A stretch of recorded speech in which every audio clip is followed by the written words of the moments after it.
मेरा नाम हरमन है। हमने हमारे पिछले लेक्चर में ये देखा था कि कोर्स ग्रेन्ड सॉइल के साइज को हम कैसे एनालाइज करते हैं। अब इस लेक्चर में हम देखेंगे कि जो हमारा फाइन ग्रेन्ड सॉइल है उसके साइज को हम कैसे एनालाइज करते हैं। तो जैसे कि मैंने आपको बताया था कि फाइन ग्रेन्ड सॉइल के साइज को एनालाइज करने के लिए हम सेडिमेंटेशन एनालिसिस का इस्तेमाल करते हैं।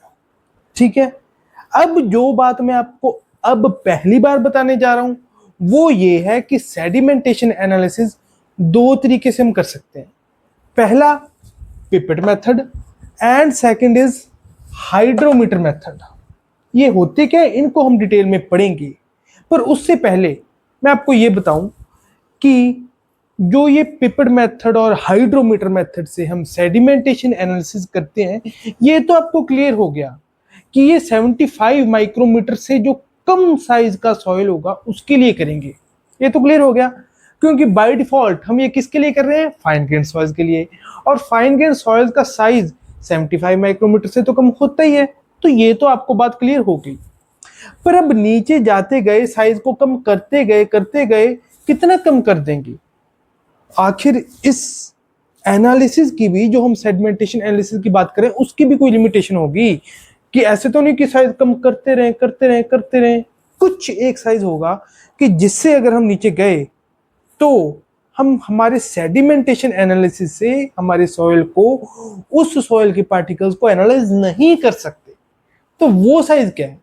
That is 0.2 micrometer. 75 माइक्रोमीटर से तो कम होना ही चाहिए ऑफ कोर्स, पर 0.2 माइक्रोमीटर से बड़ा होना चाहिए। ठीक है, इसलिए हमने ये सेंटेंस लिखा है दैट फॉर पार्टिकल्स, ये जो मेथड है it is valid for sedimentation analysis, जिसके आगे दो मेथड्स हैं, पर ओवरऑल जो सेडिमेंटेशन एनालिसिस है that is valid for particles in the range of 0.2 micrometre to 75 micrometre. 75 micrometre से तो कम होना चाहिए, इसमें कोई शक नहीं है, पर इतना कम ना हो जाए कि 0.2 माइक्रोमीटर से भी कम हो जाए, उतना कम नहीं, राइट? 0.2 माइक्रोमीटर या उससे बड़ा तो होना ही चाहिए। ठीक है, अब बात आती है कि अगर 0.2 माइक्रोमीटर से कम हुआ फिर जो हम टेस्ट करते हैं, जो हम मेथड्स का इस्तेमाल करते हैं हमारे सॉइल के पार्टिकल्स को एनालाइज करने के लिए, वो हम जो हमारी यूजुअल इंजीनियरिंग प्रैक्टिस है उसमें नहीं इस्तेमाल करते। वो जो हमारे साइंटिस्ट हैं वो इस्तेमाल करते हैं उन मेथड्स को, और उन मेथड्स का आपको सिर्फ नाम पता होना चाहिए। ये पता होना चाहिए कि कब इस्तेमाल करते हैं। कब करते हैं? जब हमारे सॉइल का साइज लेस देन 0.2 माइक्रोमीटर हो। वो मेथड कौन से हैं? दो मेथड्स आर इलेक्ट्रॉन माइक्रोस्कोपी, ये फर्स्ट है। Second method is X ray diffraction method, and third method is differential thermal analysis. ये तीन मेथड्स हैं जो हम यूज कर सकते हैं अगर हमारे सॉइल के पार्टिकल्स का साइज लेस देन 0.2 माइक्रोमीटर है, राइट? अब हम डिस्कस करेंगे कि जो हमने सेडिमेंटेशन एनालिसिस को डिस्कस किया है, राइट, उसमें दो मेथड्स पढ़े हैं, पिपेट मेथड और हाइड्रोमीटर मेथड, वो किस प्रिंसिपल पे बेस्ड है? कौन सा लॉ है जो उस एनालिसिस को गवर्न करता है? तो that law is Stokes law. Sedimentation analysis is based on Stokes law. अभी Stokes law है क्या? ये Stokes law ये कहता है कि अगर एक फाइन पार्टिकल मतलब छोटा, हमारे केस में 75 माइक्रोमीटर से छोटा, ठीक है, अगर एक फाइन पार्टिकल सफियर की शेप का, स्फेरिकल होना चाहिए वो, ठीक है, स्फेरिकल फाइन पार्टिकल अगर फ्री फॉल कर रहा है with in a liquid of infinite medium, ना इधर बाउंड्री, ना इधर, दूर तक बाउंड्री नहीं है, तो उसे हम कह देंगे कि इनफाइनाइट मीडियम में वो फ्री फॉल कर रहा है। ठीक है, क्या? फाइन पार्टिकल सफियर की शेप का। तो जब वो ऐसे फ्री फॉल करेगा हमारा फाइन पार्टिकल, तो उसकी जो वेलोसिटी होगी that will depend on it's size, उसकी स्पेसिफिक ग्रेविटी क्या है, एंड जिस लिक्विड में वो फ्री फॉल कर रहा है उसकी विस्कोसिटी क्या है। विस्कोसिटी आप पढ़ते हो, ठीक है, ये आपको पता है कि विस्कोसिटी आप फ्लूइड मैकेनिक्स में पढ़ते हो, ठीक है।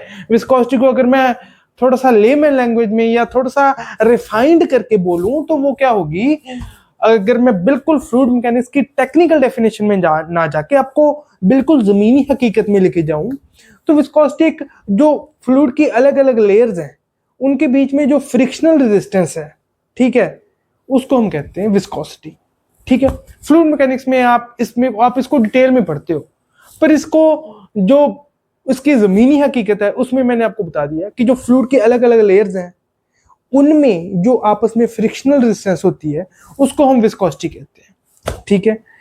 अब अगर हम इसकी एग्जैक्ट जो मैंने आपको बताया उसकी स्टेटमेंट को देखें तो वो कुछ ऐसी आ जाती है कि according to Stokes law velocities of free fall of spherical fine particles through a liquid within infinite medium will depend, ये 2 बार लिखा गया तो एक बार मैं यहां पे काट दूंगा इसको, राइट, कोई इधर it's not a big deal, ये बाई चांस 2 बार लिखा गया मेरे से, okay. Through liquid with in infinite medium will depend on, किस पे डिपेंड करेगा, मैंने आपको बताया, साइज एंड स्पेसिफिक ग्रेविटी, किसकी, उस पार्टिकल की जो फ्री फॉल कर रहा है। कई जगह पर यह भी लिखा होता है कि शेप पर भी डिपेंड करेगा, पर जब हमने ये स्पेसिफाई कर दिया कि स्फेरिकल शेप होनी चाहिए तब तो इस चीज को लिखने का कोई मतलब नहीं बनता। हाँ, शेप का सिग्निफिकेंस आता है, बिल्कुल आता है, वो मैं आपको बाद में पढ़ाऊंगा, वो हम इस लॉ की ना कुछ लिमिटेशंस पढ़ेंगे तब शेप का हम सिग्निफिकेंस पढ़ेंगे, पर डेफिनेशन में एज इट इज शेप लिखना उसका कोई मतलब नहीं बनता। अगर कोई लिख रहा है तो वो बेवकूफी है, अगर कोई बुक में लिख रहा है, अगर कोई ऑथर लिख रहा है तो वो बेवकूफी है, क्योंकि जब पहले ही हमने स्पेसिफाई कर दिया कि वो स्फेरिकल शेप का होना चाहिए। इस लॉ में ये एजम्पशन है, स्टोक्स जो साइंटिस्ट थे उन्होंने एजम्पशन लिया है कि स्फेरिकल उसकी जो शेप है दैट शुड बी स्फीयर। तो बारी बारी हम शेप को डेफिनेशन में लेके उसका कोई मतलब नहीं बनता, ठीक है। तो वो साइज और स्पेसिफिक ग्रेविटी पे डिपेंड करेगा, ठीक है, उस पार्टिकल की, और किस चीज पे डिपेंड करेगा, and viscosity of the liquid जिसमें वो हमारा पार्टिकल फ्री फॉल कर रहा है, ठीक है। अब अगर हम उसकी एग्जैक्ट फॉर्मूला पे आए, एग्जैक्ट इक्वेशन पे आए, तो जो Vs है, Vs is denoting velocity of the solid which is undergoing free fall in a liquid. तो उसकी जो वेलोसिटी है that is g-1 gamma W. Gamma W क्यों, हमने इन जनरल क्या है लिक्विड, तो गामा डब्ल्यू क्यों लिखे हैं, क्योंकि हम हमारे सॉइल में इन जनरल वाटर के साथ डील करते हैं। अगर अच्छा क्वेश्चन पूछना हुआ, अच्छा क्वेश्चन ज्यादातर गेट में ही पूछा जाता है, ठीक है, जो थोड़ा सा घुमा फिरा के पूछा जाता है, that is generally done in GATE. उसके अलावा हमारे जो इंजीनियरिंग के एग्जाम्स है उनमें इतने अच्छे लेवल के क्वेश्चन नहीं पूछे जाते, ठीक है। हाँ, नॉलेज बेस्ड क्वेश्चन पूछे जाते हैं इंजीनियरिंग सर्विसेज में, आईईएस में, पर जो अच्छा क्वेश्चन है वो गेट में ही पूछा जाएगा, ठीक है। तो अगर गामा डब्ल्यू की मैं आपको बात करूं तो यहाँ पर हम वाटर के साथ डील कर रहे हैं, पर अगर अच्छा क्वेश्चन बनाना हुआ एग्जामिनर ने तो वो ये कर सकते हैं कि यहाँ पर वो वाटर की जगह कोई और लिक्विड ले लें, ठीक है। तो फिर आपको स्टोक्स लॉ उसमें लगवाएं। फिर अगर आपने डेफिनेशन पढ़ी है, आपने उस लॉ को अच्छे से समझा है, उस इक्वेशन को अच्छे से समझा है कि ये इक्वेशन ऐसी आई तो इसमें कौन कौन से चेंजेस हो सकते हैं, तो वो क्वेश्चन भी सॉल्व कर लोगे। अभी हम हमारे सॉइल में क्योंकि वाटर के साथ डील कर रहे हैं इसीलिए हम यहां पर गामा डब्ल्यू लिख रहे हैं। अगर कोई और लिक्विड होता तो उसका गामा आता है यहाँ पे, ठीक है। ये सिर्फ गेट में ही ऐसा क्वेश्चन आ सकता है और किसी एग्जाम में नहीं आ सकता, ठीक है। तो Vs is equal to g-1 gamma डब्ल्यू डी स्क्वायर बाय 18 म्यू। अब एक एक टर्म को हम समझते हैं, ये कि एक एक टर्म वैसे आपको समझ आ गया होगा इक्वेशन को देख के, पर फिर भी मैं आपको बताता हूं कि जो यहाँ पे Vs है, Vs ये क्या है, Vs इज वेलोसिटी, किसकी वेलोसिटी? जो पार्टिकल फ्री फॉल कर रहा है, ठीक है। ये ज्यादातर मीटर पर सेकंड और mm पर सेकंड, इन दोनों में ज्यादातर एक में रिप्रेजेंट की जाती है, या तो मीटर पर सेकंड या mm पर सेकंड, दोनों में से किसी में भी हम इसको रिप्रेजेंट कर सकते हैं। तो क्योंकि एग्जाम में या बुक्स वगैरह में mm पर सेकंड में भी रिप्रेजेंट की जाती है, तो मैंने यहाँ पर mm पर सेकंड का भी यूनिट लिख दिया कि जिसमें हम vs को रिप्रेजेंट करते हैं, वेलोसिटी, ठीक है। गामा w, इसको मैंने जानबूझकर न्यूटन पर मीटर क्यूब लिखा है। ये है क्या? यूनिट वेट है। किसका यूनिट वेट? हमारे सॉइल के केस में वाटर का, गामा w लिखा है मैंने, ठीक है। अब यहाँ पे मैं आपको एक और बात क्लियर कर दूं कि मैंने जब सॉइल की बेसिक इक्वेशंस आपको समझाई थी, तब मैंने कहा था कि हम जो डेंसिटी है उसको भी गामा से ही रिप्रेजेंट करेंगे, और फिर जो वेट आएगा उसको हम, जो मास आएगा उसको भी W से ही रिप्रेजेंट करके आगे चलेंगे। पर वो बात सिर्फ और सिर्फ जो हमारी सॉइल की बेसिक इक्वेशंस है, जो मैंने आपको इक्वेशन पढ़ाई थी, जैसे gamma bulk, gamma B is equal to G plus E S into gamma W by 1 plus E, फिर हमने gamma dry, gamma sad, gamma dash, इनके फॉर्मूलाज देखे, ठीक है। और हमने देखा कि गामा जो होता है वो वेट पर यूनिट वॉल्यूम होता है। ये जो बेसिक इक्वेशंस हमने अभी तक देखी है ना, उनमें ही आप इस चीज को फॉलो करना। अब से जब हम गामा की बात करेंगे तो बाय डिफॉल्ट आपको मान के चलना है कि गामा की जब हम बात कर रहे हैं तो हम यूनिट वेट की ही बात कर रहे हैं। गामा को जब भी हम अब से आगे रिप्रेजेंट करेंगे तो आपको मान के चलना है कि वो यूनिट वेट ही है। वैसे मैं बता दिया करूंगा, आपको बिल्कुल बताऊंगा कि यहां पर आपको डेंसिटी का इस्तेमाल नहीं करना गलती से भी। यहां पर यूनिट वेट का मतलब यूनिट वेट ही है। अगर डेंसिटी दी हुई है तो उसको यूनिट वेट में कन्वर्ट करो जी से मल्टीप्लाई करके, ठीक है। इस चीज का आपको ध्यान रखना है। नाउ गामा डब्ल्यू मैंने आपको जैसे बताया that it is unit weight, ठीक है। इसको मैंने जैसे मैंने आपको बताया कि मैंने यहाँ पर न्यूटन पर मीटर क्यूब लिखा है। ये क्यों? गामा डब्ल्यू तो हमने किलोन्यूटन पर मीटर क्यूब में रिप्रेजेंट किया था। इन जनरल हमने कहा था कि अगर गामा डब्ल्यू ना दिया हो तो हम 9.81 किलोन्यूटन पर मीटर क्यूब उसको मान के चलेंगे। तो तब भी मैंने किलोन्यूटन पर मीटर क्यूब में उसके यूनिट लिखे हैं। तो यहां पर मैं अचानक से न्यूटन पर मीटर क्यूब में क्यों इसको रिप्रेजेंट कर रहा हूं? क्योंकि ये जो इक्वेशन है Vs is equal to g minus 1 gamma डब्ल्यू डी स्क्वायर बाय 10 म्यू, ये यूनिट वाइज LHS और RHS इसका इक्वल होना चाहिए। ये कोई एम्पिरिकल इक्वेशन नहीं है, ठीक है ना। ये प्रॉपर एनालिसिस पे बेस्ड की हुई इक्वेशन बनाई गई है, और इस इक्वेशन पे राइट, इस इक्वेशन में आपके जो यूनिट्स हैं वो कंसिस्टेंट होने चाहिए। तो जानबूझकर कि आप यूनिट्स अजीब से ना लेते हुए जो एग्जामिनर दे दे उस यूनिट्स में आप सॉल्व करने लग जाओ और आपका आंसर गलत आए, तो बेहतर है कि आप ऐसा यूनिट्स में चलो। हाँ, जब आपको बहुत ज्यादा प्रैक्टिस होगी न्यूमेरिकल्स की, जब आप पता लगाने लग गए कि यार ये यूनिट ऐसे ठीक हो जाएगा, ऐसे फिर बात अलग है। बहुत ज्यादा प्रैक्टिस हो चुकी है, बहुत मास्टर हो चुके हो आप, फिर बात अलग है। पर जब आप शुरुआत करो और अगर इंटरमीडिएट स्टेज पे भी हो, राइट, इंटरमीडिएट स्टेज, तब भी अगर मास्टर न हुए, मास्टर से थोड़ा सा भी कम हो, तो ऐसा यूनिट में ही सॉल्व करना हमारी इक्वेशंस को। नहीं तो कहीं ना कहीं आप गलती कर लोगे, और यूनिट में गलती होगी तो आपको कितना भी आता हो, कितनी थ्योरी आती हो, कितने इक्वेशंस आते हो, सब कुछ मिट्टी हो जाएगा। क्योंकि आंसर एंड में न्यूमेरिकल का आप गलत निकाल के आ जाओगे, उसका कोई फायदा नहीं है, ठीक है। इसलिए ऐसे यूनिट्स में ही सॉल्व करना जब तक आपको बहुत ज्यादा कॉन्फिडेंस नहीं आ जाता, ठीक है। तो गामा डब्ल्यू जैसे मैंने आपको बताया कि वो यूनिट वेट है, और हमारे केस में that is unit weight of water. नहीं दिया तो 9.81 किलोन्यूटन पर मीटर क्यूब, अगर दिया है तो उस हिसाब से आपको ले लेना है, राइट। इसको मैंने न्यूटन पर मीटर क्यूब में क्यों लिखा है ये मैंने आपको बता दिया। अब जो डी होता है size of the particle. D को हम ज्यादातर किस चीज को हम इन जनरल डी से रिप्रेजेंट करते हैं? डायमीटर को। तो यहां पर भी डी डायमीटर है किसका? स्फीयर का। जो पार्टिकल हमने, पार्टिकल की शेप क्या मानी है? स्फीयर मानी है हमने।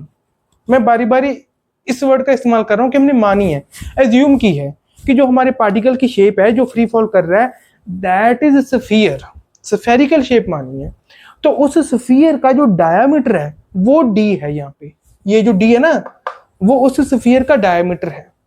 पर आपको सीधा ये नहीं कहेगा कि डायमीटर है या ये है, आपको ज्यादातर चांस है कि पेपर में ये दिया जाएगा कि size of the particle undergoing settling, या जो भी आपको अंडरगोइंग सेटलिंग या फ्री फॉल या कुछ भी, आपको डायमीटर ना कह के आपको कहा जाएगा कि साइज।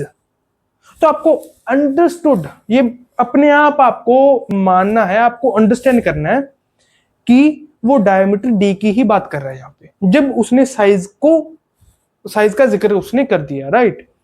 तो जब साइज का जिक्र हो गया ना, डी को हम डायमीटर ना कह के हमारे सॉइल के केस में उसको साइज ऑफ द पार्टिकल ही बोलते हैं, ठीक है। अगर डायमीटर कह दिया वेल एंड गुड, नहीं तो ज्यादातर चांस है साइज ऑफ द पार्टिकल उसको कहा जाएगा। और उसको आपको डायरेक्टली इस चीज को कॉमन सेंस लगानी है कि डी का मतलब साइज ऑफ द पार्टिकल, और फिर size of the particle D इस इक्वेशन में रख के आपको सॉल्व कर लेना है, ठीक है। और म्यू जैसे मैंने आपको बताया था कि विस्कोसिटी ऑफ द लिक्विड है, राइट। मैंने आपको बताया था ना कि it will depend on viscosity of the liquid. Viscosity की अभी मैंने आपको एक जिस्ट सी बता दी कि विस्कोसिटी होती क्या है, बिल्कुल जमीनी हकीकत में मैंने आपको बता दिया विस्कोसिटी का मतलब क्या होता है। विस्कोसिटी को हम जनरली म्यू से रिप्रेजेंट करते हैं, ठीक है। फ्लूइड मैकेनिक्स में आप पढ़ते हो इस चीज को, तो म्यू, इसको डायनामिक विस्कोसिटी भी हम ज्यादातर कहते होते हैं, ठीक है। फ्लूइड मैकेनिक्स में आप बहुत डिटेल में पढ़ते हो इसके बारे में। हमको यही पढ़ना है कि जो म्यू है यहाँ पे, that is viscosity of the liquid. Liquid हमारे केस में क्या है, वाटर, तो विस्कोसिटी ऑफ द वाटर होगी। ये आपको याद नहीं रखनी, ये पेपर में दिया जाएगा कि म्यू की वैल्यू क्या होगी। आपको याद इस इक्वेशन में सिर्फ एक चीज को रखना है कि गामा डब्ल्यू क्या है, वो तो आपको वैसे भी याद होना ही चाहिए, ठीक है। तो mu is viscosity of the liquid, और इसके जो एसआई यूनिट होते हैं दैट इज केजी पर मीटर सेकेंड, ठीक है। अगर हम डायमेंशन एनालिसिस में बात करें तो ml-1 t-1, ठीक है। अगर आपने डायमेंशन एनालिसिस पढ़ा हुआ है फ्लूइड मैकेनिक्स में, अगर नहीं पढ़ा हुआ तो जब पढ़ लोगे तब समझ आ जाएगा कि मैं क्या बोल रहा हूँ, ठीक है। तो ये हमने जो स्टोक्स लॉ है, बहुत इंपॉर्टेंट है, बहुत इंपॉर्टेंट लॉ, ठीक है, जिसको अभी अभी हमने पढ़ा है, डिटेल में पढ़ लिया इसको, ठीक है।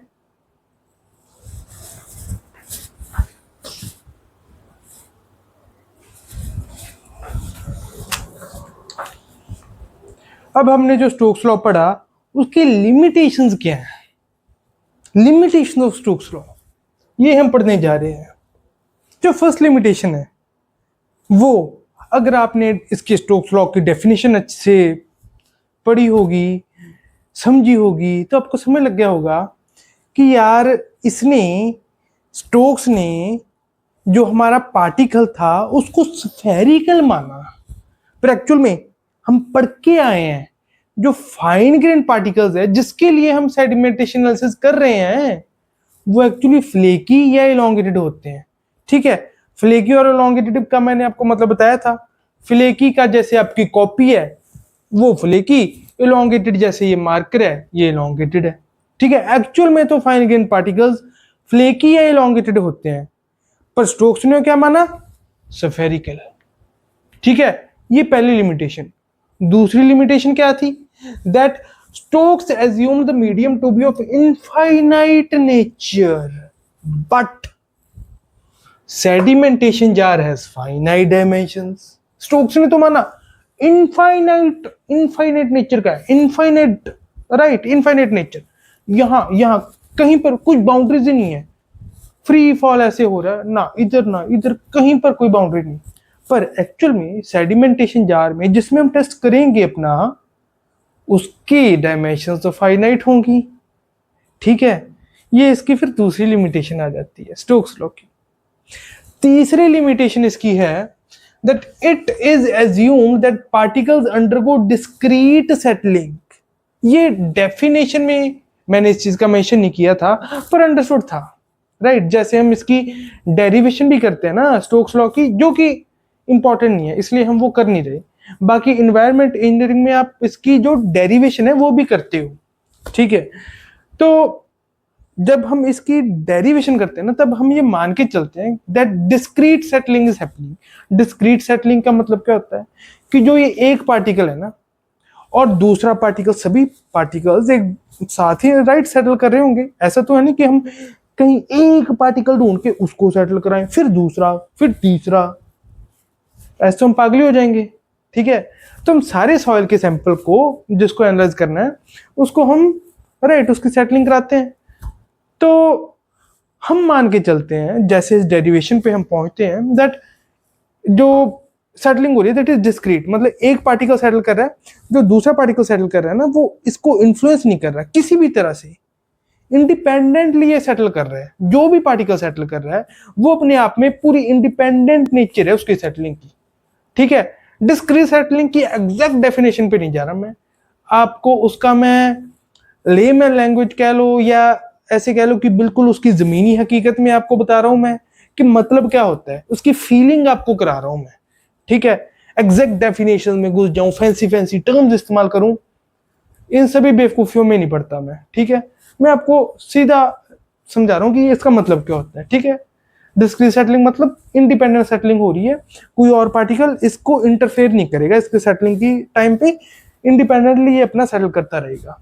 ठीक है, तो स्टोक्स ने तो माना कि डिस्क्रीट सेटलिंग होगी, पर एक्चुअल में क्या होता है, एक्चुअल में जो हमारे फाइन ग्रेन पार्टिकल्स हैं वो इकट्ठे हो जाते हैं, इसको कहते हैं एग्लोमरेट, राइट, इंग्लिश का वर्ड है ये एग्लोमरेट, एग्लोमरेट कह देते हैं, या इसको हम कह देते हैं कि एग्रीगेट, राइट, ये इसको ऐसे भी कह देते हैं कि एग्रीगेट ड्यूरिंग सेटलिंग, कि ये एक एग्रीगेट का जैसे मैंने आपको मतलब बताया था इंग्लिश में, इसका एग्रीगेट का क्या मतलब होता है, सम करते रहना। अब ये पार्टिकल्स एक दूसरे के साथ ऐड थोड़ा हो रहे हैं, एग्रीगेट, एग्रीगेट मतलब इकट्ठा होना, पार्टिकल्स एक दूसरे के साथ इकट्ठे हो रहे हैं, चिपक रहे हैं। ठीक है, हमने क्या माना, एक पार्टिकल डिस्क्रीट सेटलिंग करेगा। ठीक है, अब यहां पे मैं ऐसे ना लिख के एग्रीगेट फाइन, ठीक है ना, इसकी मैं स्टेटमेंट आपको पूरी पहले पढ़ ही लेता हूं, फिर धीरे धीरे इसको मैं सेग्रीगेट करूंगा, इसको एक्सप्लेन करूंगा। That it is assumed that particles undergo discrete settling, माना था कि डिस्क्रीट सेटलिंग होगी, पर होता क्या, but in reality fine grand particles aggregate during settling, पर रियलिटी में इकट्ठे हो जाते हैं, एक दूसरे के साथ चिपक जाते हैं फाइन ग्रेन्ड पार्टिकल्स। वो मैंने आपको बताया भी था कि होता क्यों है, क्योंकि उनमें कोहेसिवनेस आ जाती है, एक दूसरे के साथ चिपकने की टेंडेंसी होती है, कोहेसिवनेस, उसी चीज को ही तो हम कोहेसिवनेस कहते हैं। ठीक है, तो इसलिए वो एक दूसरे के साथ चिपकते हैं, ये इसकी लिमिटेशन है। हाँ, हम ये जितनी हो सकते हैं, जो हम लिमिटेशन पढ़ रहे हैं, जितनी हो सकती है हम ज्यादा से ज्यादा लिमिटेशन को हटाने की कोशिश करते होते हैं। ठीक है, जब हम एक्चुअली टेस्ट करते हैं, सारी नहीं हटा पाते पर ज्यादातर कोशिश करते हैं, और इस जो लॉ है इससे जब हम एक्चुअली हमारा जो एनालिसिस करते हैं वो क्लोज टू रियलिटी आ जाता है, तो हम इस लॉ को बहुत इंपॉर्टेंस देते हैं, चाहे इसकी इतनी लिमिटेशंस हैं फिर भी। कोई भी लॉ, कोई भी प्रिंसिपल अपने आप में परफेक्ट होता नहीं है, हमको देखना होता है कि क्या ये हमारी सहायता कर रहा है, क्या ये हमारा पर्पस सॉल्व कर रहा है, बस बहुत है। ठीक है, अब जैसे मैं इसकी बात कर रहा था एग्रीगेटिव सेटलिंग, ठीक है, इसकी जगह पे मैं ये भी कह सकता था that it agglomerate during settling. ठीक है, ये आपको अलग अलग वर्ड्स हैं, ये आपको पता होने चाहिए, राइट। ये ज्यादातर जो एग्लोमरेट वाला वर्ड है ये इन्वायरमेंट इंजीनियरिंग में बात होती है, जब आप कोगुलेशन एडिड सेडिमेंटेशन पढ़ते हो इन्वायरमेंट इंजीनियरिंग में, राइट, तो वहां पर इसकी बात होती है एग्लोमरेट। पर जब हम सारे सब्जेक्ट्स पढ़ लेते हैं तो एक सब्जेक्ट के वर्ड दूसरे में हम इस्तेमाल कर सकते हैं। ठीक है, और पेपर में भी अगर उसने आपकी नॉलेज टेस्ट करनी है तो वो ये कर सकता है। ठीक है, ये कोई बड़ी बात नहीं है। तो ये इसकी जो थर्ड लिमिटेशन मैंने आपको बताई वो ये थी। अब इसकी नेक्स्ट लिमिटेशन है उसकी मैं बात करूं, वो ये है कि जो हमारा स्टोक्स लॉ है that is valid for only size 0.2 mm to 0.2 micrometre, right. 0.2 micrometre का तो मैंने आपको बताया था कि सेडिमेंटेशन एनालिसिस एक पॉइंट तक ही हम कर पाते हैं, एक साइज 75 माइक्रोमीटर से कम करते जाएं, ऐसे नहीं कि जितना मर्जी कम करते जाएं, 0.2 माइक्रोमीटर हो उससे कम हो उसके लिए नहीं कर सकते। और उसका यही रीजन था, मैंने आपको वहां पर बताया नहीं था कि इसका रीजन क्या है, हमने पढ़ा था कि कुछ स्पेशल टेक्निक्स का इस्तेमाल करते हैं अगर 0.2 माइक्रोमीटर से कम हो तो।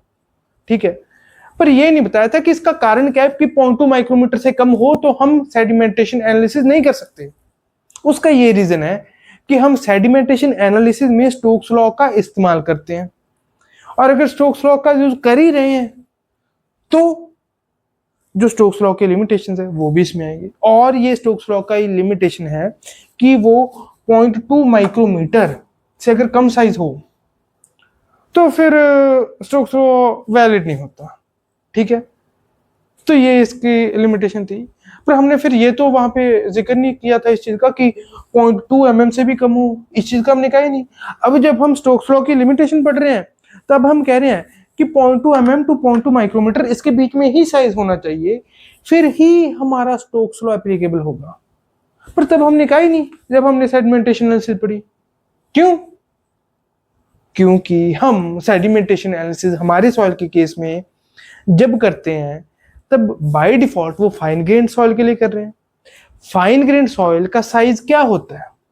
0.075 mm से कम, 75 माइक्रोमीटर। 75 माइक्रोमीटर को अगर हम mm में करें तो क्या आएगा? 0.075 mm।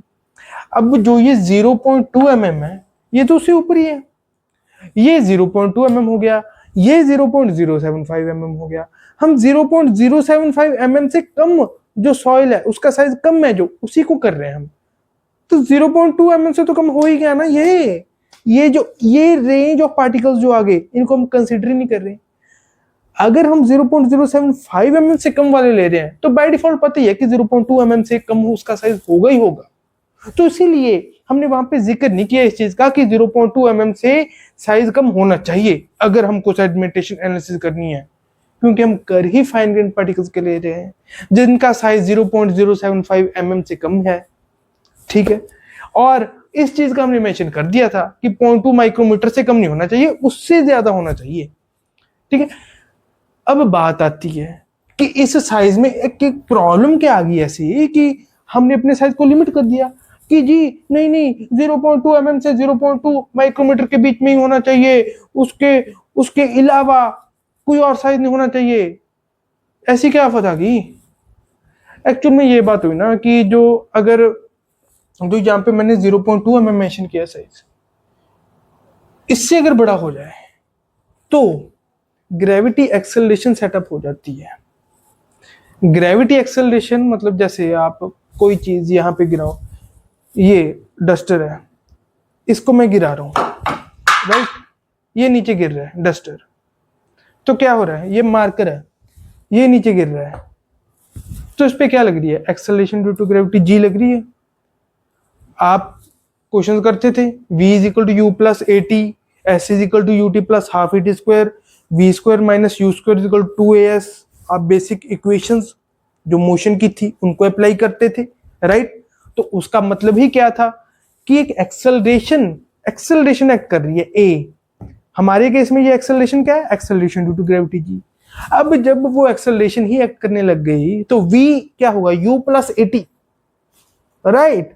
तो मतलब जो इसकी वेलोसिटी है वो चेंज करती रहेगी, बल्कि बढ़ती रहेगी। जैसे जैसे ये चीज नीचे जा रही है, मार्कर नीचे जा रहा है, तो इसकी वेलोसिटी बढ़ती रहेगी।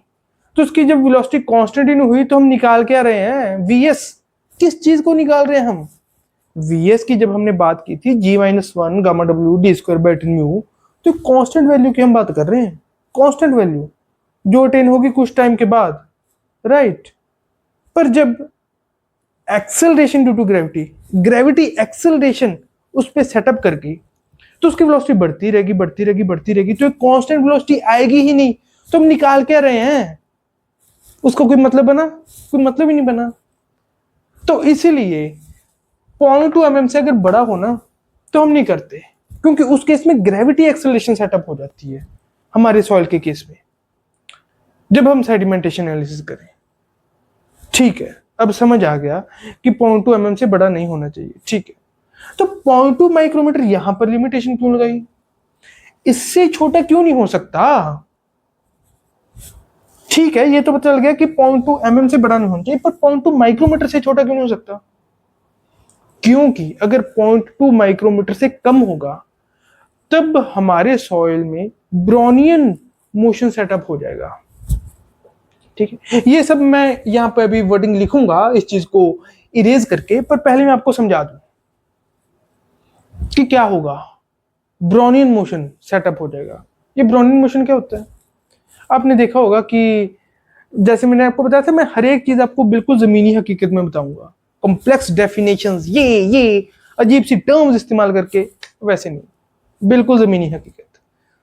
ब्राउनियन मोशन होता है कि जैसे आपने देखा होगा कई बार आप सर्दियों वगैरह में धूप सेकने के लिए खिड़की के पास बैठ जाते हो, राइट? तो उधर क्या होता है, जब धूप आ रही होती है तो आप देखते हो ना कि कुछ अजीब से पार्टिकल्स हवा में तैर से रहे हैं, ठीक है, छोटे छोटे पार्टिकल नजर आते हैं वो, राइट? सबने देखा होगा इस चीज को। धूप आ रही होती है, धूप सेकने के लिए हम थोड़ा सा साइड पे बैठे होते हैं और देखते हैं कि अजीब से पार्टिकल वो तैर से रहे हैं। कई बार मुझको तो ये वहम भी हो जाता था कि मैंने अगर कुछ खाना वहां पे रखा है, खाने की चीज रखी है, उसमें ना पड़ जाए वो, तो वो हम देखते रहते हैं कि यार ये पार्टिकल से तैर रहे हैं हवा में। वो जो तैर रहे हैं ना पार्टिकल्स, एक्चुअली उस मूवमेंट को जो हो रही है हवा में, उस मूवमेंट को हम कहते हैं ब्राउनियन मूवमेंट या ब्राउनियन मोशन, जो मर्जी आप कह लो, ठीक है? ये एक्चुअली साइंटिस्ट का नाम था, ये जिसने इस चीज को ज्यादा डीपली एनालाइज किया था, तो इसलिए उनके नाम पर हमने ये इस चीज का नाम रखा है ब्राउनियन मोशन या ब्राउनियन मूवमेंट, जो भी आप कह लो, ठीक है? तो उस चीज को हम कहते हैं ब्राउनियन मोशन। अब देखिए, जो पार्टिकल से हवा में तैर से रहे होते हैं तो वो सेटल करते हैं? नहीं करते। ऐसे हम कुछ मारते होते हैं, ऐसे करते हैं, वैसे करते हैं, तो उनमें वो मोशन सेटअप हो जाता है, राइट? पर सेटल नहीं करते वो जल्दी ऐसे तेज से हिलने लग जाते हैं, ऐसा सेटअप सा हो जाता है, पर वो सेटल नहीं करते, ठीक है? जब कुछ चीज सेटल ही नहीं कर रही तो हमारी वेलोसिटी किस काम की? वो कभी ऐसे जा रहे हैं, कभी ऐसे, कभी ऐसे, कभी ऐसे, तो फ्री फॉल तो हो ही नहीं ना रहा, हमारे पार्टिकल का फ्री फॉल हो ही नहीं रहा। तब हमने जो वेलोसिटी का फॉर्मूला किया वो फ्री फॉल का किया था, पर जब ब्राउनियन मोशन सेटअप हो गया तो पार्टिकल इधर चला गया, इधर चला गया, ऐसे हो गया, वैसे हो गया, जैसे हवा में कर रहे हैं वो, तो उस चीज का कोई मतलब ही नहीं बना। तो इसीलिए हमारा जो ये एनालिसिस है, जो स्टोक्स लॉ की वैलिडेशन है, वो 0.2 माइक्रोमीटर तक ही है, उससे नीचे नहीं है, क्योंकि उससे ब्राउनियन मोशन सेटअप हो जाएगा। अब इसी चीज को जो मैंने आपको बताई है कि 0.2 mm से बड़ा, 0.2 माइक्रोमीटर से छोटा, उसमें क्या क्या हो जाएगा, इसको मैं एग्जैक्ट वर्डिंग लिख के ना यहाँ पे फिर वो स्टेटमेंट भी आपको पढ़ के सुनाता हूं। अब वही चीज जो मैंने आपको बताई थी, that if the particles are greater than 0.2 mm, तो फिर उसमें क्या होगा, gravity acceleration will set up, and if particles are less than 0.2 micrometre, 0.2 micrometre से कम हुआ साइज, तो उस केस में क्या होगा, ब्राउनियन मोशन सेटअप हो जाएगी, ठीक है? अब इस लेक्चर को हम यहीं पे एंड करते हैं। अब अगले लेक्चर में हम जो सेडिमेंटेशन एनालिसिस का प्रोसीजर है उसको डिस्कस करेंगे, right? Thank you very much.